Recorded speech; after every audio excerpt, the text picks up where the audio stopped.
ಬೆಂಗಳೂರಿನ ಚಿನ್ನಸ್ವಾಮಿ ಕ್ರೀಡಾಂಗಣದಲ್ಲಿ ಆರ್ಸಿಬಿ ಮ್ಯಾಚ್ಗಳು ನಡೆಯುತ್ತಾ ಅನ್ನುವಂಥ ಪ್ರಶ್ನೆಗೆ ಇಲ್ಲಿಯವರೆಗೂ ಕೂಡ ಸ್ಪಷ್ಟವಾದಂಥ ಉತ್ತರ ಸಿಕ್ಕಿಲ್ಲ.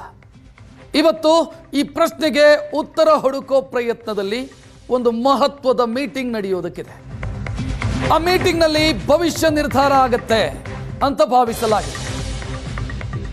ಪಂದ್ಯಕ್ಕೆ ಅನುಮತಿ ಕೊಡೋ ಬಗ್ಗೆ ಸರ್ಕಾರ ಇವತ್ತು ನಿರ್ಧಾರವನ್ನು ಪ್ರಕಟಿಸಬಹುದು. ಬೆಳಗ್ಗೆ 10:30ಕ್ಕೆ ಗೃಹ ಸಚಿವ ಪರಮೇಶ್ವರ್ ಅವರ ನೇತೃತ್ವದಲ್ಲಿ ಸಭೆಯಾಗುತ್ತೆ. ವಿಧಾನಸೌಧದಲ್ಲಿ ನಡೆಯಲಿರುವಂತಹ ಈ ಹೈ ವೋಲ್ಟೇಜ್ ಮೀಟಿಂಗ್ ಅಲ್ಲಿ ಕೆಎಸ್ಸಿಎಯ ಪ್ರತಿನಿಧಿಗಳು, ಸರ್ಕಾರದ ಪ್ರತಿನಿಧಿಗಳು ಭಾಗವಹಿಸುವುದಕ್ಕಿದ್ದಾರೆ.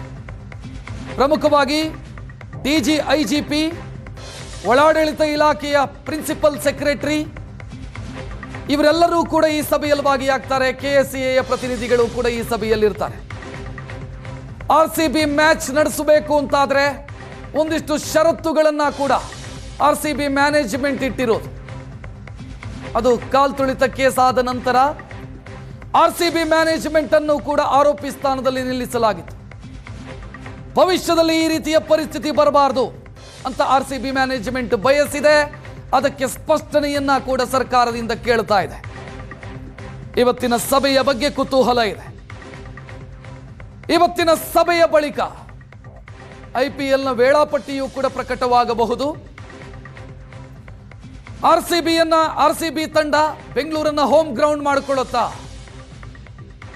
ಅಥವಾ ಬೆಂಗಳೂರಿನ ಸಹವಾಸ ಬೇಡ ಅಂತ ಪುಣೆಯನ್ನು ಅಥವಾ ಬೇರೆ ಮೈದಾನವನ್ನು ಹೋಮ್ ಗ್ರೌಂಡ್ ಮಾಡಿಕೊಳ್ಳುವಂಥ ಸಾಧ್ಯತೆಗಳಿದಾವ. ಇದೆಲ್ಲದಕ್ಕೂ ಕೂಡ ಇವತ್ತು ಉತ್ತರ ಸಿಗಬಹುದು. ಚಿನ್ನಸ್ವಾಮಿಯಲ್ಲಿ ಮ್ಯಾಚ್ಗಳನ್ನು ನಡೆಸೋದಕ್ಕೆ ಬೇಕಾದಂಥ ಪ್ರಯತ್ನವನ್ನ ಕೆಎಸ್ಸಿಎಯೂ ಮಾಡ್ತಾ ಇದೆ, ಸರ್ಕಾರವೂ ಕೂಡ ಮಾಡ್ತಾ ಇದೆ. ಆದರೆ ಸಮಸ್ಯೆ ಬಗೆಹರಿತಾ ಇಲ್ಲ. ಇವತ್ತಿನ ಸಭೆಯಲ್ಲಿ ಇದೆಲ್ಲದರ ಬಗ್ಗೆಯೂ ಕೂಡ ಚರ್ಚೆಯಾಗುವಂಥ ಸಾಧ್ಯತೆಗಳಿದ್ದಾವೆ. ಯಾರು ಬೆಂಡ್ ಆಗ್ತಾರೆ ಅನ್ನೋದು ಈಗಿರುವಂಥ ಪ್ರಶ್ನೆ. ಖುನ್ನಾ ಕಮಿಟಿ ರಿಪೋರ್ಟ್ ಏನಿದೆ ಅದು ಒಂದಿಷ್ಟು ಸೀರಿಯಸ್ ಕನ್ಸರ್ನ್ ಅನ್ನು ಅಡ್ರೆಸ್ ಮಾಡಿದೆ. ಚಿನ್ನಸ್ವಾಮಿಯಲ್ಲಿ ಕ್ರಿಕೆಟ್ ಪಂದ್ಯಾಟವನ್ನು ಮಾಡಿದರೆ ಅಲ್ಲಾಗುವಂಥ ಸಮಸ್ಯೆಗಳ ಬಗ್ಗೆ ಪಟ್ಟಿ ಮಾಡಲಾಗಿದೆ.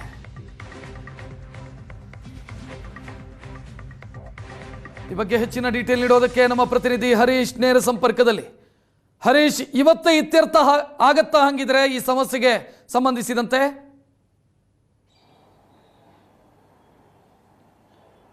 ರಕ್ಷತ್, ಯಾವಾಗ ಚಿನ್ನಸ್ವಾಮಿ ಕಾಲ್ತುಳಿತದಲ್ಲಿ 11 ಮಂದಿ ಮೃತಪಟ್ಟರು, ಅದಾದ ಬಳಿಕ ಇಲ್ಲಿ ತನಕ ಚಿನ್ನಸ್ವಾಮಿ ಸ್ಟೇಡಿಯಂನಲ್ಲಿ ಒಂದೇ ಒಂದು ಅಂತಾರಾಷ್ಟ್ರೀಯ ಪಂದ್ಯ ಆಗಲಿ, IPL ಪಂದ್ಯ ಆಗಲಿ ಕೂಡ ಯಾವುದೂ ಕೂಡ ಆಯೋಜನೆ ಆಗಿಲ್ಲ.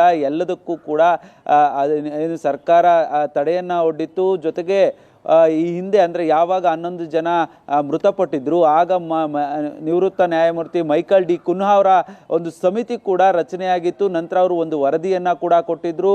30 ಅಂಶಗಳುಳ್ಳಂತಹ ಒಂದು ವರದಿಯನ್ನು ಕೊಟ್ಟಿದ್ದರು. ಯಾಕೆ ಇಲ್ಲಿ ಪಂದ್ಯವನ್ನು ಆಯೋಜನೆ ಮಾಡಬಾರ್ದು, ಜೊತೆಗೆ ಆ ಆಯೋಜನೆ ಮತ್ತೆ ಮಾಡಬೇಕಂದ್ರೆ ಏನೇನೆಲ್ಲ ಅಳವಡಿಸ್ಕೊಳ್ಬೇಕು ಅನ್ನುವಂಥ ಒಂದು 30 ಅಂಶಗಳ ವರದಿಯನ್ನು ಕೂಡ ಕೊಟ್ಟಿತ್ತು. ಆ ನಂತರ ಒಂದಷ್ಟು ಎಕ್ಸ್ಪರ್ಟ್ ಕಮಿಟಿಯನ್ನು ಕೂಡ ಪರಮೇಶ್ವರ್ ಅವರು ರಚನೆ ಮಾಡಿದರು. ಅಂದರೆ ಏನೇನೆಲ್ಲ ಕೆಎಸ್ಸಿಎ ಅಧಿಕಾರಿಗಳು ಮತ್ತೆ ಮತ್ತೆ ಮ್ಯಾಚನ್ನು ಮಾಡಬೇಕಾದ್ರೆ ಏನೆಲ್ಲ ಮಾಡಬೇಕು ಅನ್ನೋದರ ಕುರಿತು ಇನ್ನೂ ಕೂಡ ಅಲ್ಲಿ ಕಾರ್ಯ ಪ್ರಗತಿಯಲ್ಲಿದೆ. ಹೀಗಾಗಿ ಮೈಕಲ್ ಡಿ ಕುನ್ಹಾ ಅವರ ಕೊಟ್ಟಂಥ ವರದಿ ಅಂಶಗಳ ಸಂಪೂರ್ಣವಾಗಿ ಕೆಎಸ್ಸಿಎ ಭರವಸೆ ಏನನ್ನು ಕೊಟ್ಟಿತ್ತು ಎಲ್ಲವನ್ನೂ ಕೂಡ ಮಾಡಿದ್ಯಾ ಅನ್ನೋದರ ಪರಿಶೀಲನೆ ಕೂಡ ಇವತ್ತು ಮಾಡಲಾಗಿದೆ. ಒಂದು ಕಡೆ ಇದೊಂದು ನಡೀತಾ ಇದ್ರೆ, ಆದರೆ ಈ ಎಲ್ಲದಕ್ಕೂ ಅಂದರೆ ಸರ್ಕಾರಕ್ಕೂ ಕೂಡ ಇಲ್ಲಿ RCB ಪಂದ್ಯ ನಡೆಯುವಂಥದ್ದು ಪ್ರತಿಷ್ಠೆ, ಜೊತೆಗೆ RCB ಫ್ರಾಂಚೈಸಿಗೂ ಕೂಡ ಇಲ್ಲಿ ಮ್ಯಾಚ್ ನಡಿಬೇಕು ಅನ್ನುವಂಥ ಆಸೆ, ಜೊತೆಗೆ ಕೆಎಸ್ಸಿಗೂ ಕೂಡ ನಡಿಬೇಕು. ಯಾರೊಬ್ಬರು ಕೂಡ ಇಲ್ಲಿ RCB ಮ್ಯಾಚ್ ನಡೆದ್ರೆ ಎಲ್ರಿಗೂ ಕೂಡ ಈ ಮೂರು ಸರ್ಕಾರಕ್ಕೂ ನಷ್ಟ ಆಗುತ್ತೆ, RCB ಮ್ಯಾನೇಜ್ಮೆಂಟ್ಗೂ ನಷ್ಟ ಆಗುತ್ತೆ, ಒಂದು ಕಡೆ ಕೆಎಸ್ಸಿಗೂ ನಷ್ಟ ಆಗುತ್ತೆ. ಈ ನಿಟ್ಟಿನಲ್ಲಿ ಇಲ್ಲಿ ಪಂದ್ಯ ಆಯೋಜನೆಗೆ ಸಾಕಷ್ಟು ರೀತಿಯಲ್ಲಿ ಸರ್ಕಸ್ ನಡೀತಾ ಇರುವಂಥದ್ದು. ಹಲವು ರೀತಿಯಲ್ಲಿ ಕೆಎಸ್ಸಿ ಸರ್ಕಾರದ ಮನವೊಲಿಸೋದಕ್ಕೆ ಮುಂದಾಗಿರುವಂಥದ್ದು. ಅಂದರೆ ನಾವು ಎಲ್ಲ ಕುನ್ಹಾ ಸಮಿತಿಯ ಎಲ್ಲ ಭರವಸೆಗಳನ್ನು ಆ ಒಂದು ಅಂಶಗಳನ್ನು ಈಡೇರಿಸ್ತೇವೆ ಅಂತೇಳಿ ಈಗಾಗಲೇ ಒಂದು ಭರವಸೆಯನ್ನು ಕೊಟ್ಟಿರುವಂಥದ್ದು. ಈ ನಿಟ್ಟಿನಲ್ಲಿ ಇವತ್ತು RCB ಅಭಿಮಾನಿಗಳೇ ಒಂದು ರೀತಿಯಲ್ಲಿ ಗುಡ್ ನ್ಯೂಸ್ ಸಿಗುವಂತಹ ಎಲ್ಲ ಸಾಧ್ಯತೆಗಳು ಇರುವಂಥದ್ದು. ಯಾಕಂದರೆ ಈ ಹಲವು ಈಗಾಗಲೇ ಏನು 3-4 ಸಭೆಗಳು, ಮ್ಯಾರಥಾನ್ ಸಭೆಗಳು ಏನು ನಡೆದಿದ್ದಾವೆ, ಬಹುತೇಕವಾಗಿ ಪಾಸಿಟಿವ್ ಅನ್ನ ಒಂದು ವೈಬ್ ಸಿಕ್ಕಿರುವಂಥದ್ದು RCB ಮ್ಯಾನೇಜ್ಮೆಂಟ್ಗೆ. ಮತ್ತೊಂದು ಕಡೆ KCA ಕೂಡ ಜೊತೆಗೆ RCB ಮ್ಯಾನೇಜ್ಮೆಂಟ್ ಕೂಡ ಇದುವರೆಗೂ ಅಧಿಕೃತವಾಗಿ ಚಿನ್ನಸ್ವಾಮಿಯಲ್ಲಿ RCB ಏನು IPL ಪಂದ್ಯಾವಳಿ ನಡೆಯುತ್ತೆ ಅನ್ನುವಂಥದ್ದು ಎಲ್ಲೂ ಕೂಡ ಹೇಳಿಲ್ಲ. ಇನ್ನೂ ಕೂಡ ಸಾಕಷ್ಟು ಸರ್ಕಸ್ಗಳು, ಒಂದು ಕಡೆ ಸರ್ಕಾರದ ನಡುವೆ KCA ಅಗ್ಗಜಗ್ಗಾಟ ನಡೀತಿದೆ, ಜೊತೆಗೆ RCB ಮ್ಯಾನೇಜ್ಮೆಂಟ್ ಕೂಡ ಅಲ್ಲಿ ಆವತ್ತು ಆದಂಥ ಇನ್ಸಿಡೆಂಟಿಂದಾಗಿ RCB ಮ್ಯಾನೇಜ್ಮೆಂಟ್ ಕೂಡ ಆರೋಪಿ ಸ್ಥಾನದಲ್ಲಿ ನಿಲ್ಲಬೇಕಾಯಿತು. ಹೀಗಾಗಿ ಅವರು ಕೂಡ ಒಂದಷ್ಟು ಅಂದರೆ ಪ್ರಾರಂಭದ ಹಂತದಲ್ಲಿ ಅವರು ಕೂಡ ಇಲ್ಲಿ ಮ್ಯಾಚ್ ಮಾಡೋದಕ್ಕೆ ಒಂದಷ್ಟು ರೀತಿಯಲ್ಲಿ ಮ್ಯಾಚ್ ಬೇಡ ಅನ್ನುವಂಥ ರೀತಿಯಲ್ಲೇ ವರ್ತಿಸಿದ್ರು ಅನ್ನುವಂಥದ್ದು. ಆದರೆ ಎಲ್ಲ 3 ಕಡೆ ನೋಡಿದಂಥ ಸಂದರ್ಭದಲ್ಲಿ ಯಾವ ಮ್ಯಾಚ್ ಇಲ್ಲಿ ಬೆಂಗಳೂರಿನಲ್ಲಿ ಮ್ಯಾಚ್ ನಡೆದಿಲ್ಲ ಅಂದರೆ 3 ಅಂದರೆ ಸರ್ಕಾರಕ್ಕೂ ಒಂದು ರೀತಿಯಲ್ಲಿ ನಷ್ಟ ಆಗುತ್ತೆ, RCB ಮ್ಯಾನೇಜ್ಮೆಂಟ್ಗೂ ನಷ್ಟ ಆಗುತ್ತೆ, ಹೀಗಾಗಿ KCAಗೂ ಕೂಡ ನಷ್ಟ ಆಗುತ್ತೆ. ಹೀಗಾಗಿ ಎಲ್ಲರೂ ಕೂಡ ಇಲ್ಲಿ ಮ್ಯಾಚ್ ಆಗಲೇಬೇಕು ಅನ್ನುವಂಥ ರೀತಿಯಲ್ಲಿ ಪಣ ತೊಟ್ಟಿರುವಂಥದ್ದು. ಇವತ್ತು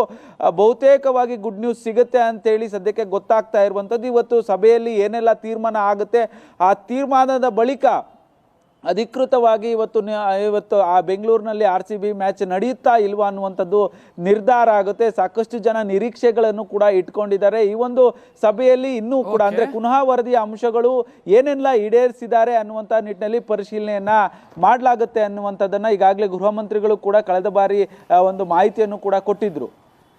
ಹರೀಶ್, ರಕ್ಷತ್.